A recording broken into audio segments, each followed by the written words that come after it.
Okay, we're running, huh? You ready with the cue? Open it up. Yes. Okay. Yep. All right, well, good afternoon.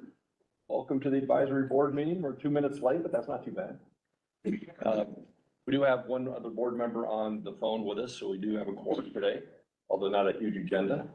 So let's get it rolling. We're gonna start with, well, roll call. So we have John, David, and Phil.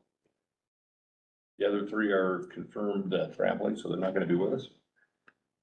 And we'll open it up for some public comment, 3 minutes each. We start with the phones. Ben, you have any? There's no one asking to speak online. No one currently queued up. Any opening comments from those present? We've been usually circling back at the end after we've discussed some data, so if we're looking it up again at this time, they're probably looking. Okay. John, are you with us on the phone? John Dwight? I am. Can you hear me? Yes, excellent. So we're gonna look at the minutes. We're gonna first try to approve the April minutes. They came out with the agenda, if you saw, in a second go around. Yep. Any questions on the minutes? I'll move that we approve the minutes as submitted. Okay, second? Second. All in favor? Aye. Aye. And July minutes, same drill. I'll move that we approve the July minutes as submitted. Thank you, John. Second? Second. Second from Dave. All right. All in favor of approving July minutes as written? Aye. I may abstain. Aye. There's only four of us. You can't abstain. John, did you answer, John Dwight? Aye. Okay, thank you. So done, so moved, so done. On to our business items for the day. So advertising policies first on our list, Ben? Yeah.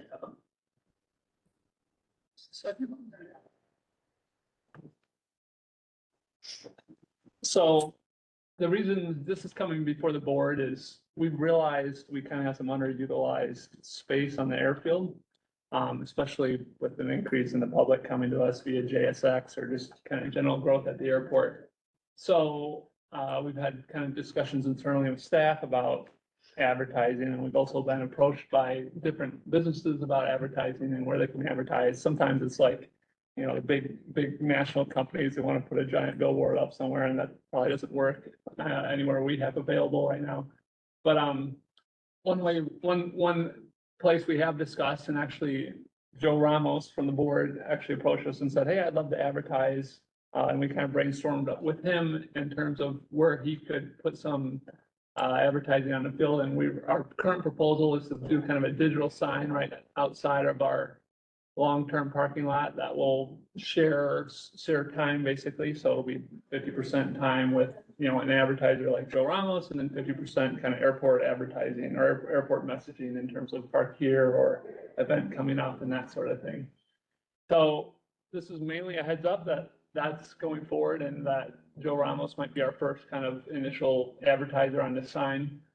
And we're actually also working through a more formal policy on the airport in terms of what kind of messaging is approvable and where would we conceive advertising going and what are the rates and that sort of thing. So that's all for now on advertising. Maybe look for more coming.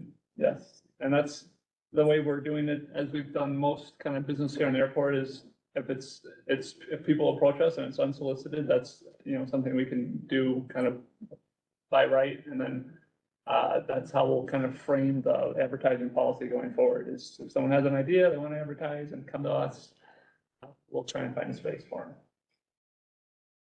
Let me just make a comment.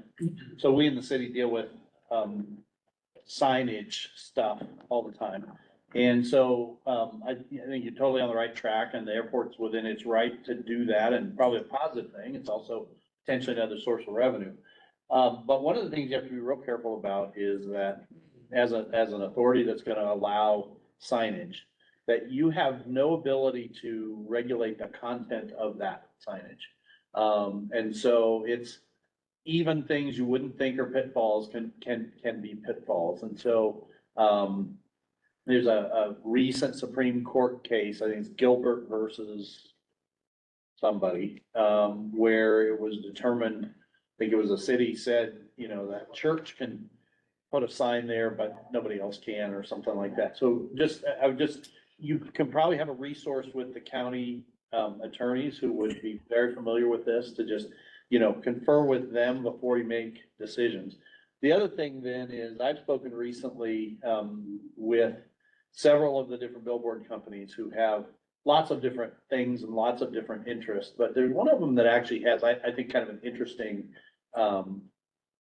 approach. And I don't know if it fits in at the airport or not, but I'd be happy to try to remember, I can find out who it is if you want. But they basically place a two-sided electronic board.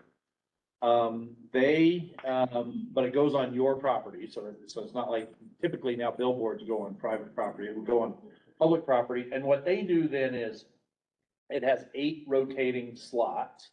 They give you one of the slots, so the airport could have one of the slots where the airport, you know, puts up whatever you want on that, if there is anything you want on that. The other 7 slots, the billboard company sells, and then they have even a revenue share.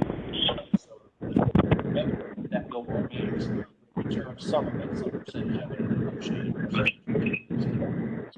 There's things like that out there. They're not the only one. There's lots of other things like that out there. So you start kind of thinking about, you know, this advertising thing, just keep in mind that it can be as simple as, we've got somebody who wants to advertise, we're gonna let them put out a sign, and here's what we'll charge them, to even, you know, much more intricate things that are out there, so. So we spoke to that company, Okay. they have 8 slots. Yep. I mean, it's, Yep, so so it sounds familiar, it sounds right? very familiar. The only difference was they want massive billboards, like Yeah. along I-25 or, you know, there. Whereas we're talking Jefferson County sign policy is, how many square feet, Ben? 50? I Yeah, mean, it's 4 by 8. 4 by 8 kind of. Yeah. So, they said we'd love to come on and put a giant billboard out there and do it in the same kind of setup. I don't know if we'll ever get to that Yeah. point, Sure. but at this point, and we are, so we ended up going to a bunch of other airports in the area, in the state, that have advertising policies and procedures. Yeah, good. Kind of took ones that were working, you know, some of them were 37 pages thick, and we're Right. throw that out. Some of them were 1 paragraph, threw that one out. So I think we got a good base, of which now the county attorneys are reviewing Yeah, right now to good. see if that fits. So, Okay. Good. again, from the airport's perspective, we are not going out looking for advertising. Sure. I mean, it's just not what we do. That's not our business. But given the opportunity, when someone comes to us, there's a lot of land on the airfield. There's a lot of new technologies. You know, I kind of briefed the commissioners about, you know, it's like Fremont Street, right, in Vegas. Right. Like, you could have a jet flying across the screen and it says JSX parking to the left, Yeah, and it goes sure. back to, you know, the next advertiser and things like that. So there's a lot of technology out there. Yeah. And the reality is, there's a lot of money in it too, so. And the other important thing that we're working on, our current Jefferson County policy says only tenants at the airfield can advertise on the airfield. And it's kind of that way around, I guess, all the county buildings. Our belief is that's a good start, but what happens when we get a little bit bigger, and whether we have commercial service or not? What happens when a car dealership or someone else wants to come out? And so we actually included that you don't necessarily have to be a Yeah. business on the airfield. I think at this point it makes sense, Yeah. but where we're heading in the future, we may have that opportunity. Because again, that's a big revenue stream. I think it makes sense. I think what you're talking about is a transition from it being a service to the tenants on the airport to being a revenue generator, revenue stream for taking advantage of the assets the airport has, which is eyeballs that are driving by or flying by or whatever, and land and all that. So I think all that makes sense. And, I think I'm gonna start looking at that. good to be, good to be looking into that stuff. For sure. Good job, Ben. Ready?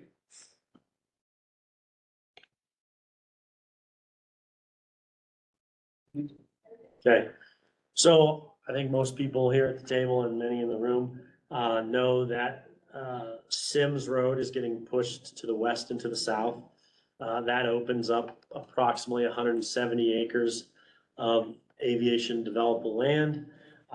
We are currently in design with a FAA-funded design for taxiway Delta reconstruction, taxiway Otis, and Papa. And the reason Papa is in parentheses, we'll take a little, the next slide we'll take a look at here in a second. But Delta is in the blue dashed and it's in terrible shape. So any aircraft or any businesses that build on this side, there's a little section at the end that meets Pilatus's need. But as we expand over there, that needs to be done. And we'll do that in phases, like we won't go all the way to the approach end. But in the red rectangle, Ben, if you could go to the next slide, we're kind of, and this is what we wanted to bring to the board today, is that's being designed right now.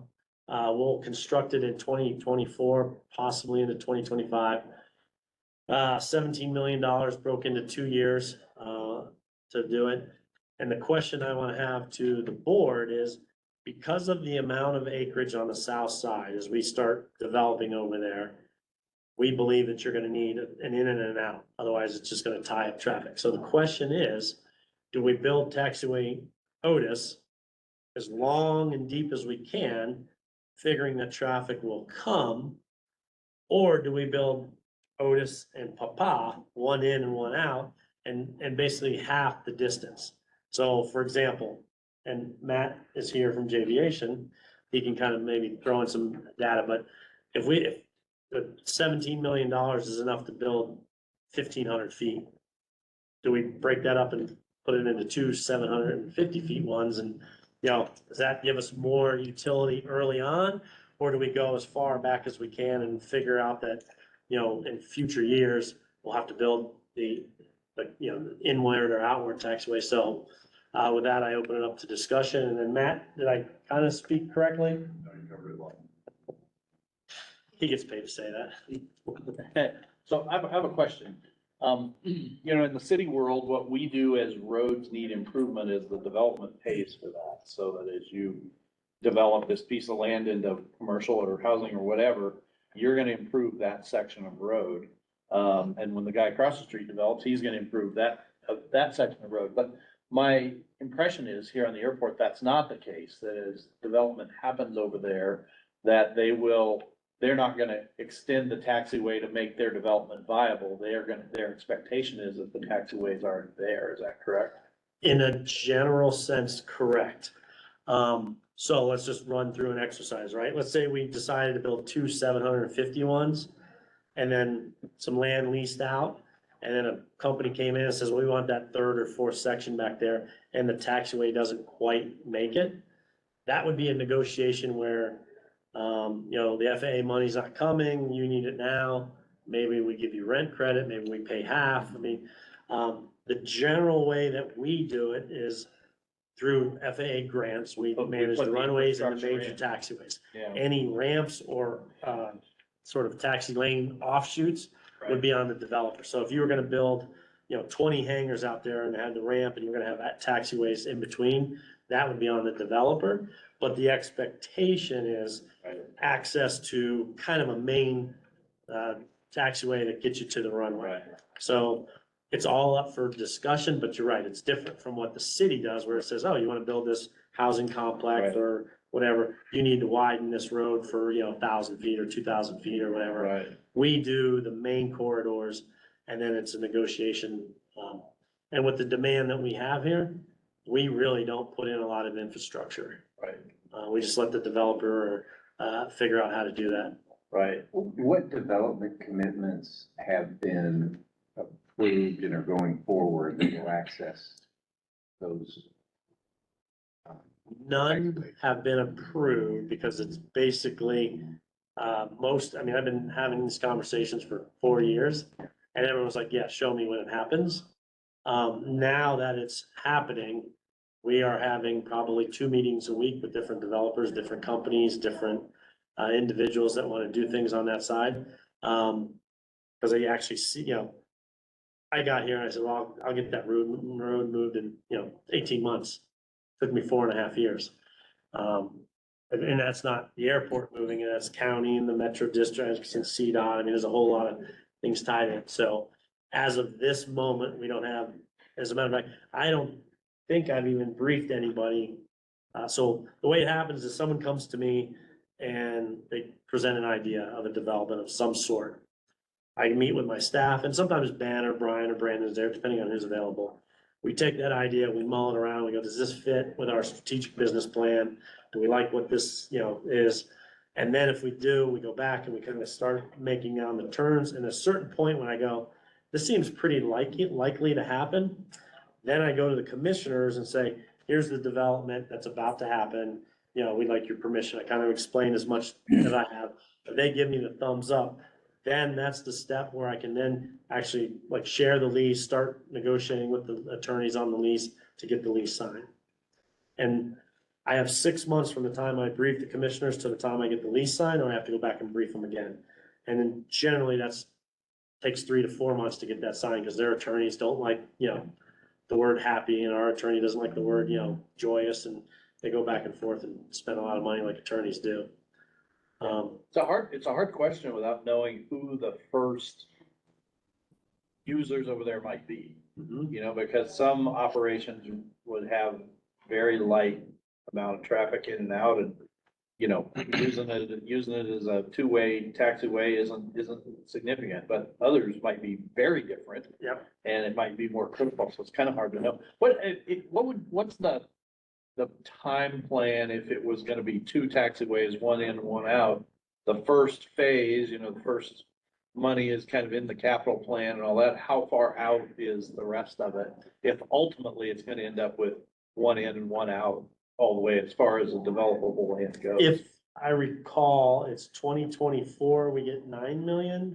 In 2026, we get the next 7 million, 8 million. Hey, nice, you guys using the shortcut? I would just say, yeah, just double check when you go out, because Anyway, I'm not using any shortcuts that I know of. So it's 2 years apart, so there's an off year, and that's the way the FAA likes to do it. They like to give you a big pot of money, come back, hold off, give another airport a big, kind of, how they do it, so, So all that 17 million's coming from the FAA. yes. And so, okay, so you're giving us two choices, which is a long runway or too short, or a long taxiway or too short Yes. taxiway. And we are, again, almost like the port-to-port movements, like this is almost like an initial discussion. Yeah. What are our thoughts? What do I need to be thinking about in the next, Matt, when do I have to make that decision? We'll be meeting with the FAA here in a week about the Yeah. capital improvement plan. So we'll have an update from them. So we would like to probably go out with a bid in early 2024, as long as the funds are programmed by the FAA still as planned. Probably 3 months we need to know for sure which we're bidding. But we. Yeah. How long is the red area, the red dotted area? Is that the 1,700 feet or the 750 feet? It's closer to 1,700, what's showing. But that's okay. So to be half that length, which doesn't look like it would, you'd have much that would be able to access it. If So you- just remember, that was a number I just threw out as an example of we can get 1,500 feet or 750. Okay. I mean, we may be able to get 3,000 feet. We don't know until the bid comes out. If we do two, what's the weight loading for one versus two, are they the same? It would be the same. And that is what? Wave loading, it's an 80 G2, so it's 35 foot wide taxiway. And how about, but for weight, for size aircraft, axle weight?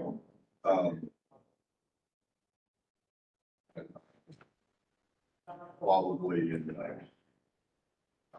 it's a small GA, it's not.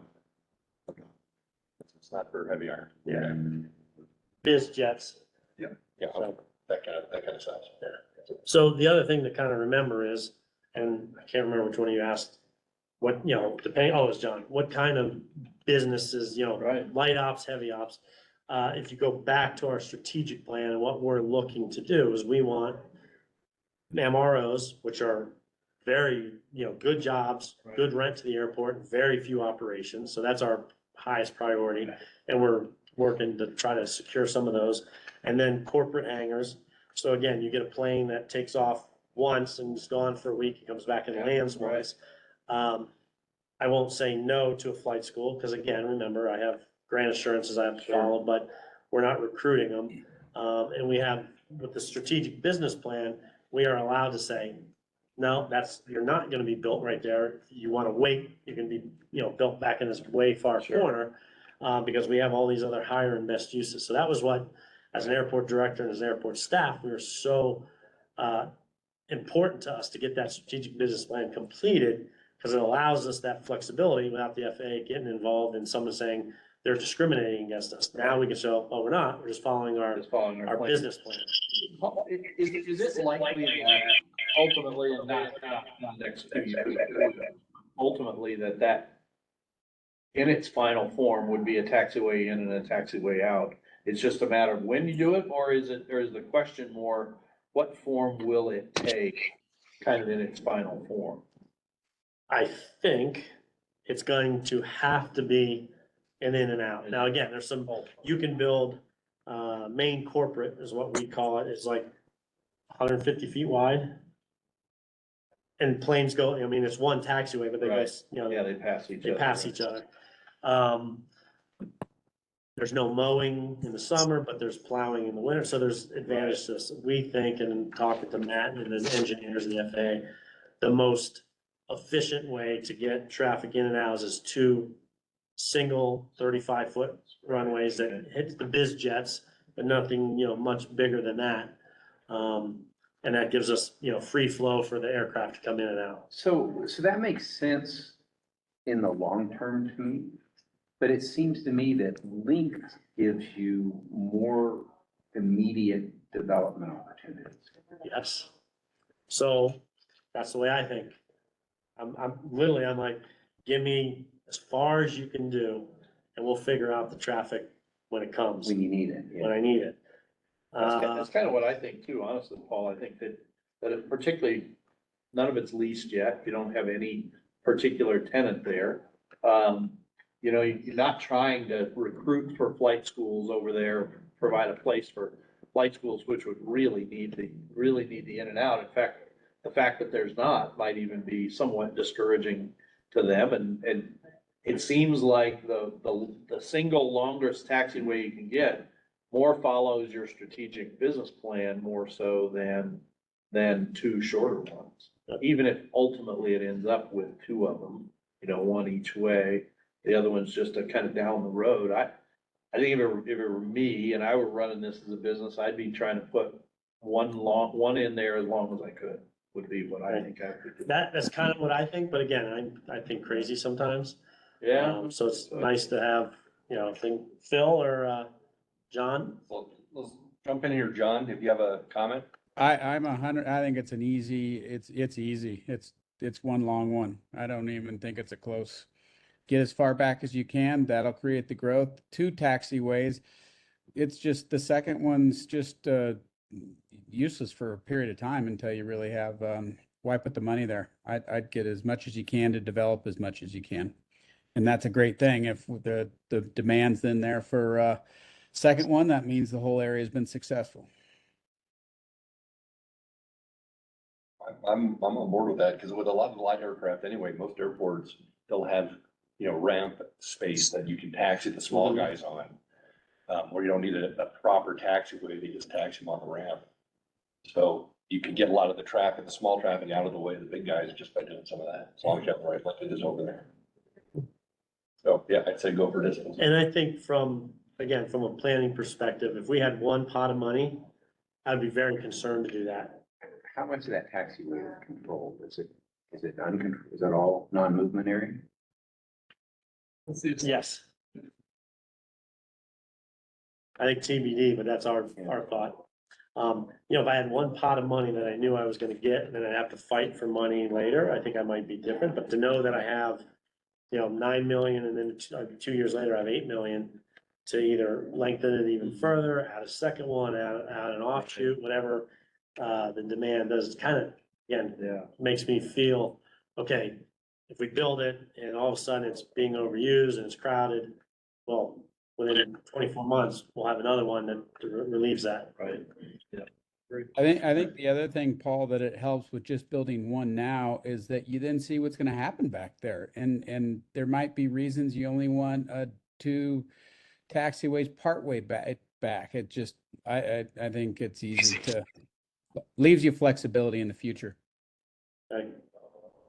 And I think it's important, one last thing is, we've reserved the land, right? So it's not like I build it and we build, build a hangar next to it, I'm like, oh boy, I really messed that up. Like that land is there so that we can, build the taxiway to support the operations. Great, next slide. What JVation might think about as they're designing this, just knowing if we're doing one, maybe there's just some thought that goes into, Yeah. 1 or 2 pull-out areas. Yeah, or that's why I've something. been holding it down. We still have the benzene here? I'm not sure here. Next slide.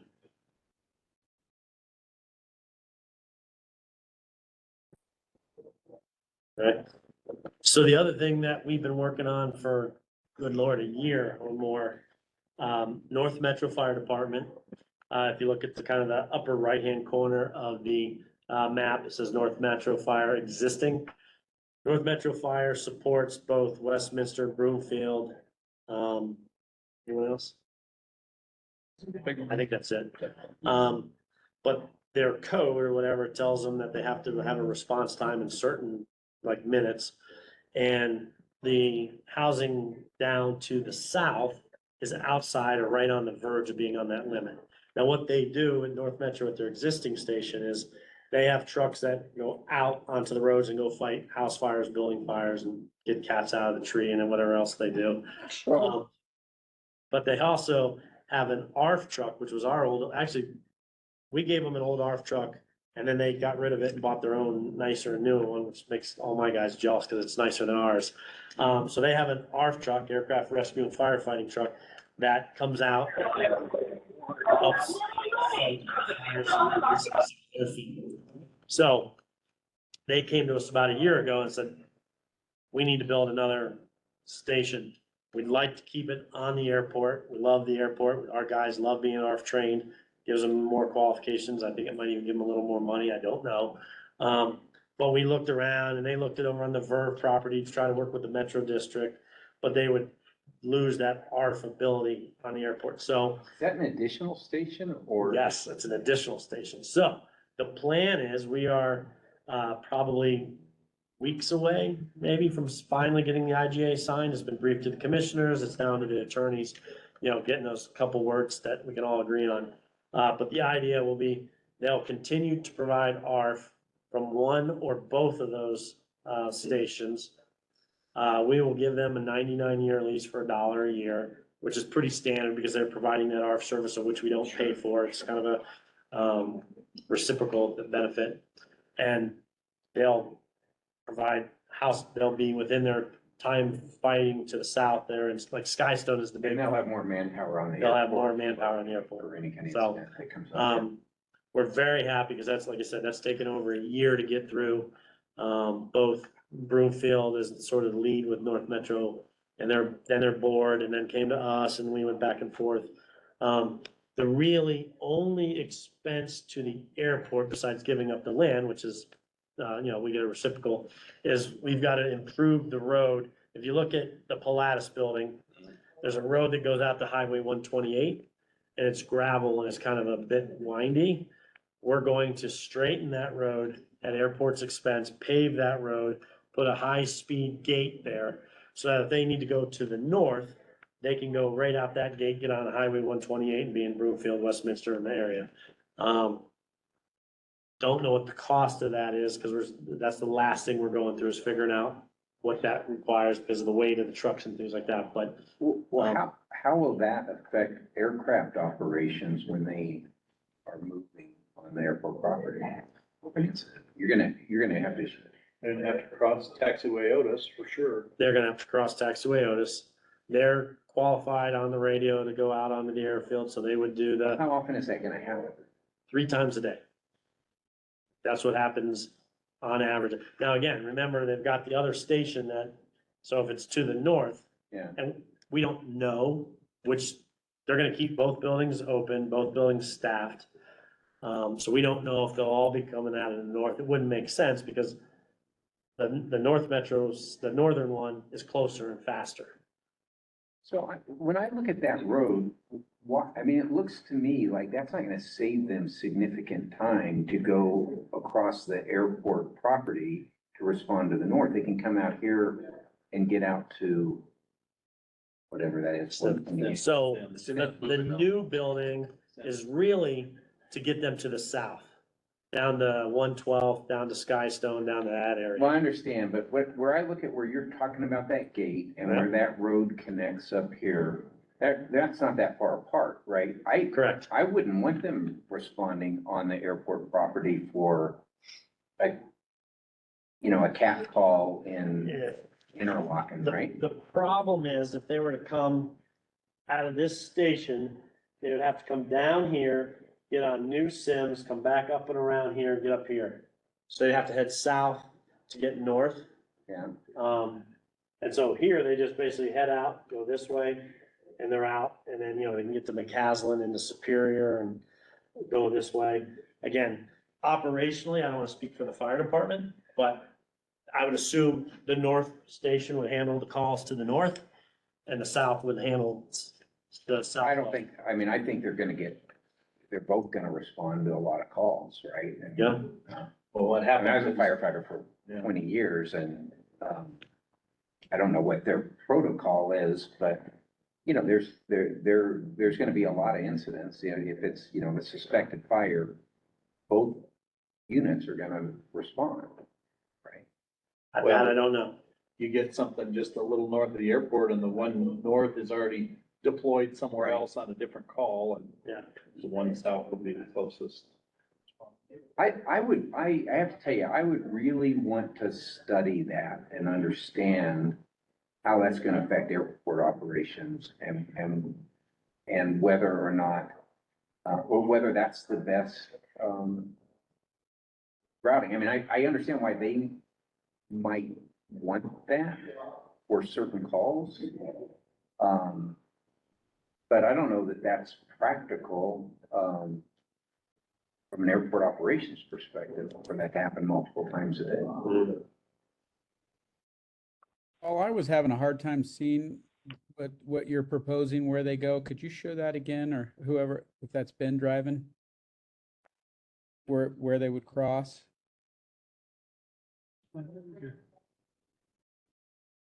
Ben will do it here in a sec. Okay, You can see my mouse cursor, Yep. but it's I got that. the northwest side of 30 left. Okay, A small, you can hardly see it, but a small Yeah. gravel road that they want to have access to. I'm questioning, I have to tell you, why the airport would pay for that improvement, because that doesn't serve the airport. It doesn't, but most airports pay huge dollars to have I mean, a lot of airports pay for the full fire coverage. We don't. Yeah. We have our own guys, but we also have them. And so we looked at it and we said, they've been covering us for 25 years. They're gonna cover us for another 90 years. So There's also you're looking at that in terms of the whole package. Yes.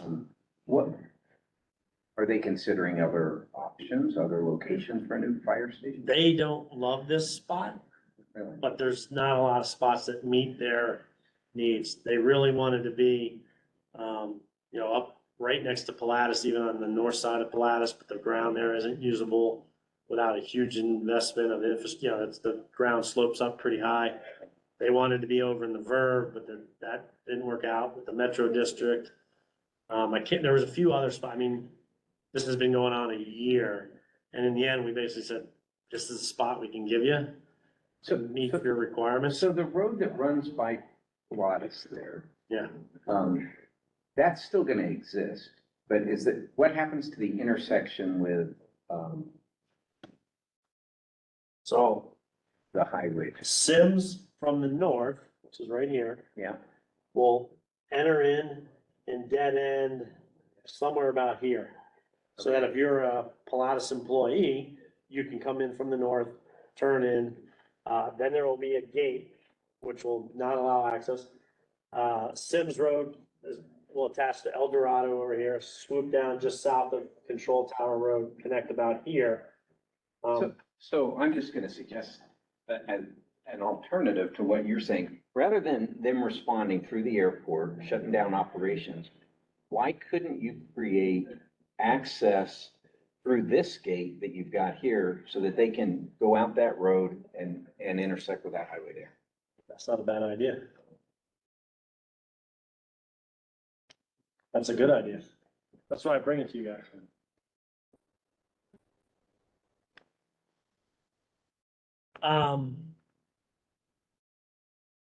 I know that had been discussed at some point, and I can't remember why Yeah.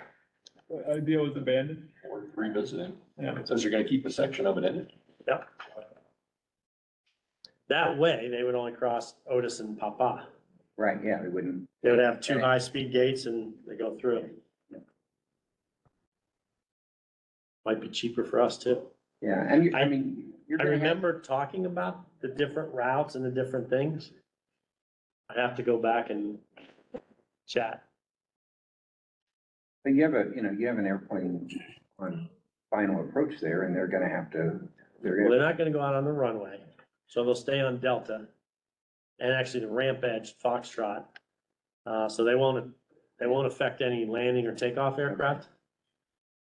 If you kind of look off of the Pilatus, facility, you've got Foxtrot.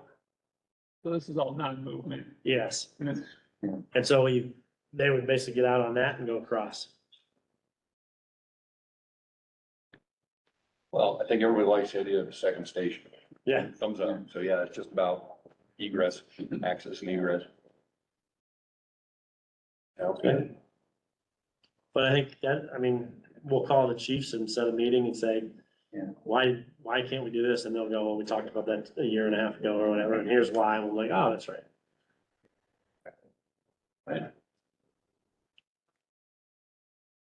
good. Good. One thing to keep in mind is, I don't know if they realize, if they are crossing Otis and Papa and those are in the non-moving area, people don't necessarily have to be on the radios listening. So just something for them to think about. No, good point. So the last thing, working with trustee Jason Serbu, if I'm allowed to say he's in the back of the room.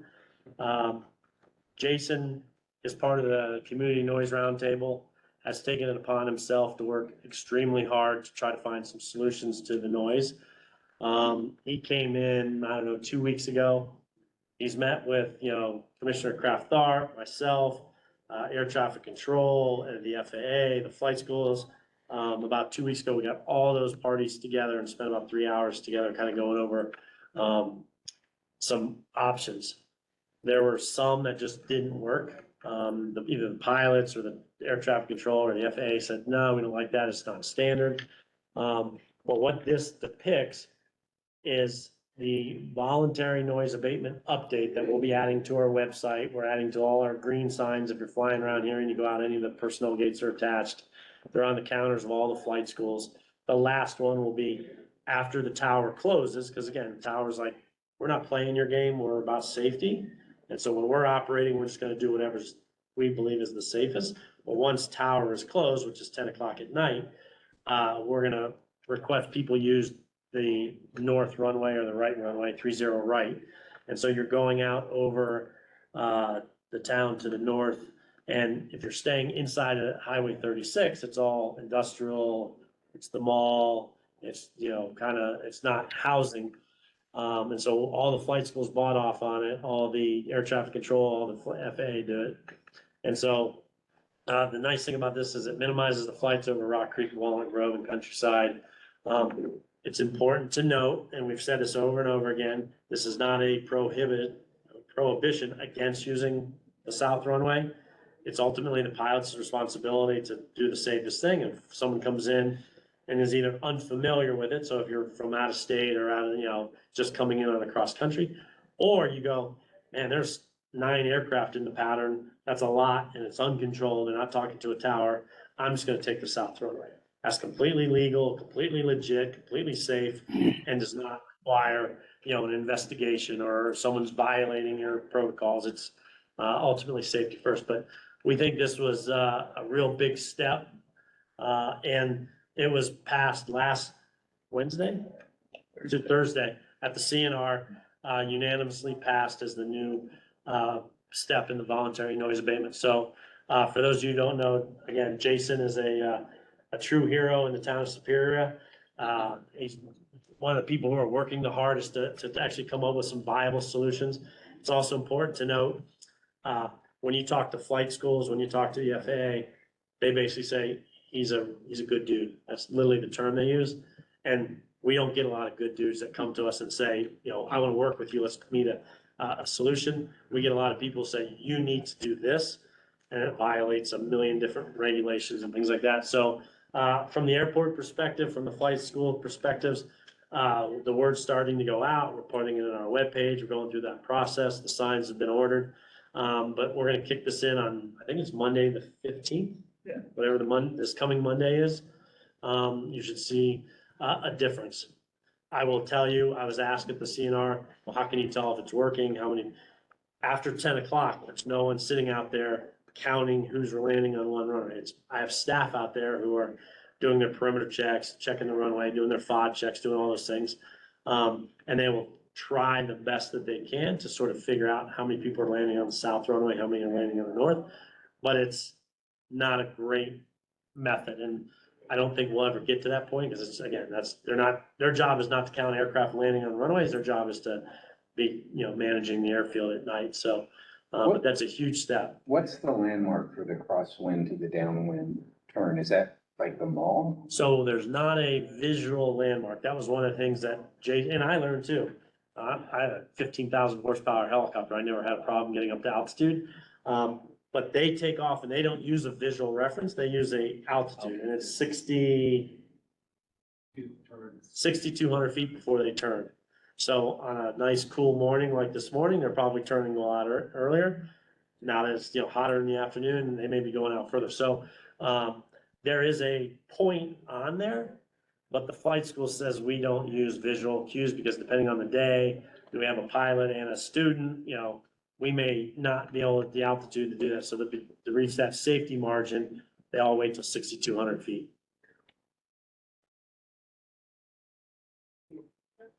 Any questions on this? I'll just make a comment. So I sit on the community noise roundtable as well, and we discussed it there, and it seemed to be, you know, there was good appreciation by the community noise roundtable of having something like this, and none of the members had any objections to something like this. And I think, you know, I tried to, you know, just set expectations to be cautious that, A, these are voluntary procedures. The noise roundtable nor the airport can say you have to do this. It's voluntary. And B, that, you know, pilots will do different things depending on the situation they're faced with at the time. And so that my hope is that residents will see a difference, but that their expectations are not that there will never be another airplane after 10 o'clock that ever flies over my head, over my house, because that's clearly not possible. But if it reduces it some, I think it's a good neighbor, good for everybody. There was good appreciation by the community noise roundtable of this being a positive step that could be taken. Do the flight schools see this as an operational change from what they are currently doing? I mean, it seems pretty standard to me, except that maybe you're purposely using. We're codifying it, right? Yeah. So the discussion was, well, we kind of do that anyway. Yeah. Unless there's so much traffic over there, we just say, you know, we're gonna go over here. It's a bigger runway, it's longer, it's wider, it's more well lit, there's instrument approaches to it. So it's not gonna be, oh, we had 100% or 90% of the operation on the south runway that's gonna now move to the north runway.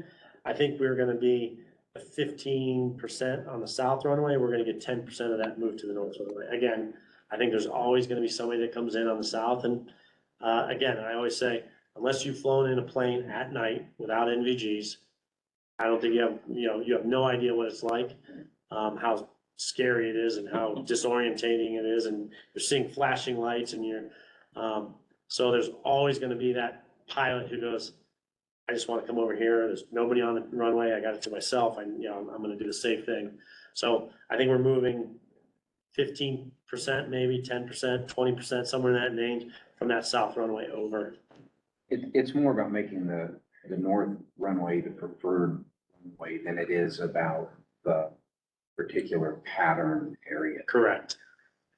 And the one sample of flight tracks we have for one weekend in like August, we pulled it and there was like 2 or 3 planes on a Saturday night that were just touch and goes on 30 left. And they may or may not have been a flight school. Maybe they were a tenant here or someone who flew in from Centennial or wherever, but so even if the flight schools, which first off stay, we try not to fly at night, but then two, if we do, we try and use 30 right anyway. But maybe it was, a tenant in the P hangars who will see this, try to stay on 30 right. I think that's it. Next Okay. slide. All right, that's all the topics, right? Good topics. Any comments? I mean, we've been pretty full on comments, but John, you have anything else on phone? Nope, sounds great. Like what's going on? I do as well. You guys, any more? Okay. Anybody in queue on the phones? No, I guess we could make an announcement if you want to reopen public comments. As well, we have 12 minutes. Okay. Oh. So there's the announcement. We're gonna reopen public If there's comments. anyone online who'd like to make public comment, feel free to chat the host and we'll unmute you.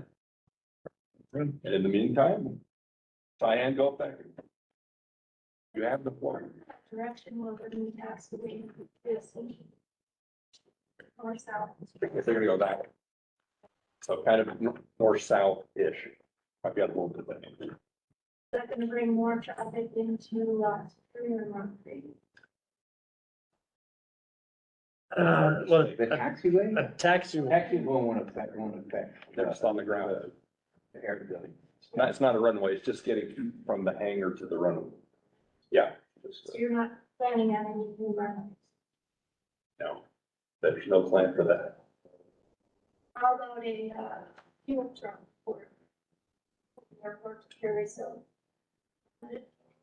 There's a lot of plans around, the fuel. we soon, I wanted to make an announcement today, but we're not quite ready.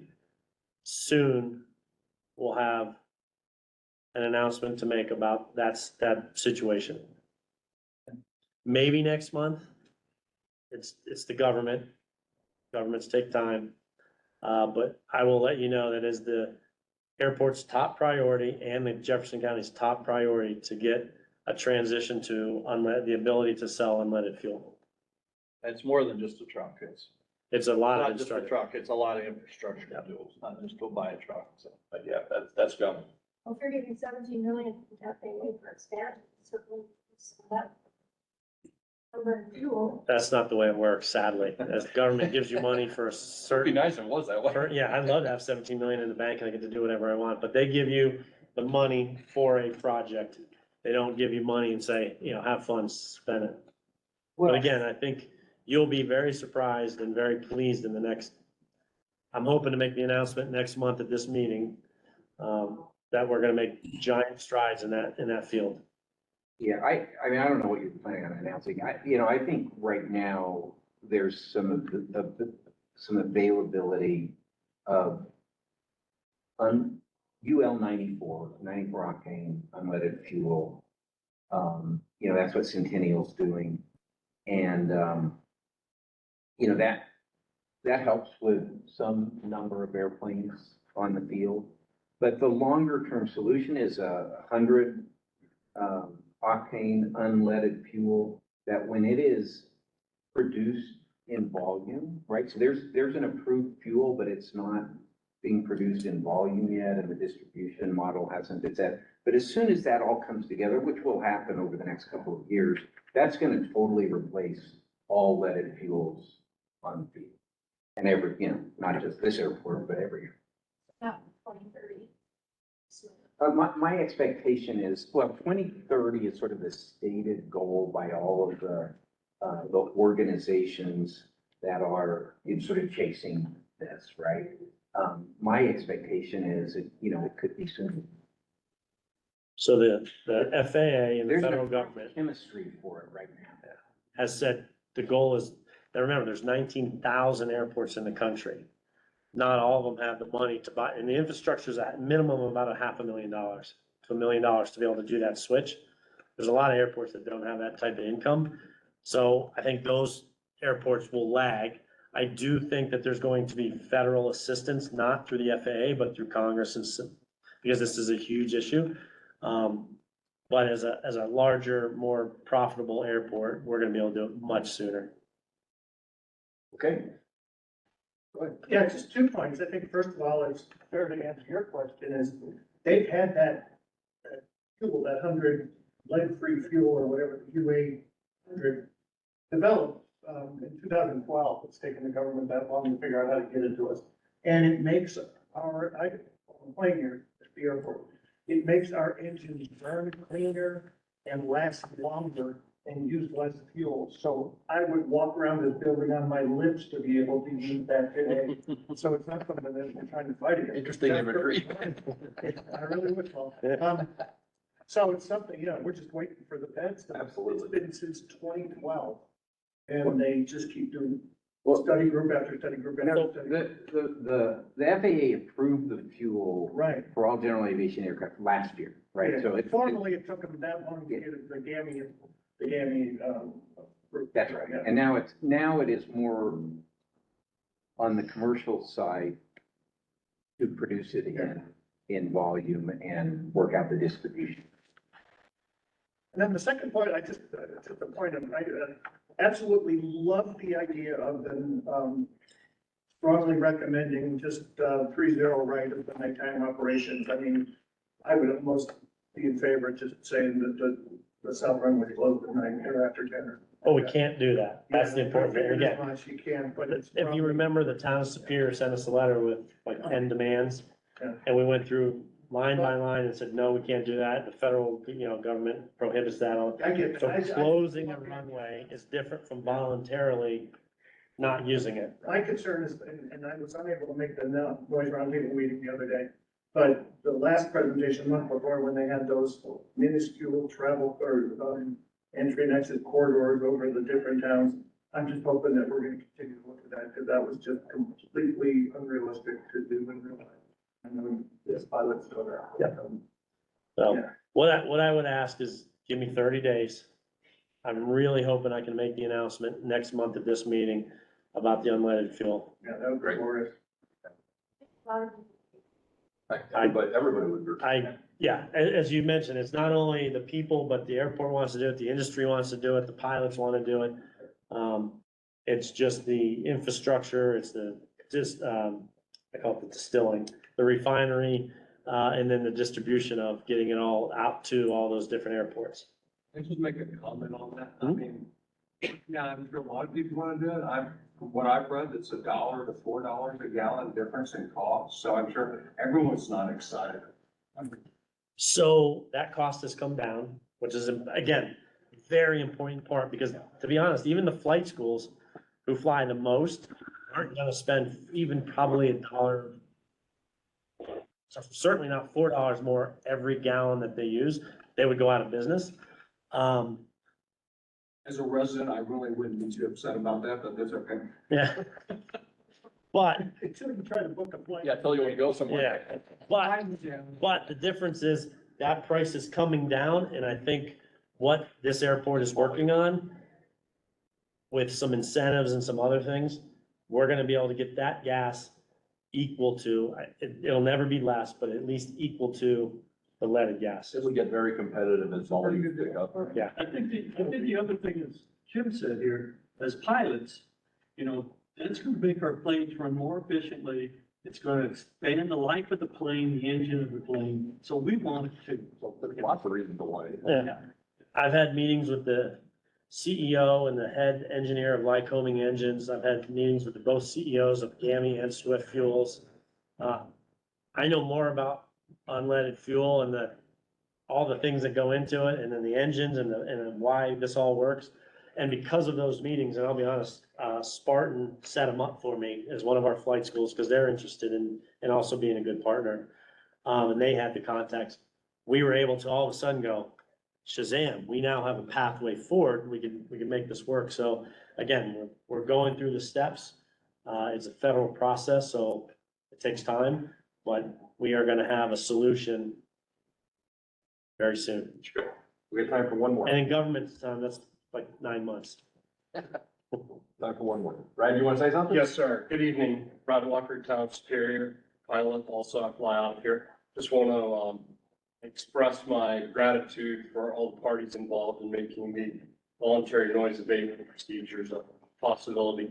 It's been a rough road. I know the last 2 years, we've not been focused on noise, and fortunately, the Community Noise Roundtable has changed and is now focused on noise, and everybody's working together cooperatively, and hopefully we can continue to carry that forward, going forward and make more proactive changes. So just want to say thank you. Right. All right. We'll call it adjourned on time. That's a rare enough feat for us. Thank you all for attending. All right. Thanks, Everybody. Bye-bye. Yeah. Nice job, Matt. Yes. I gotta go get a kid.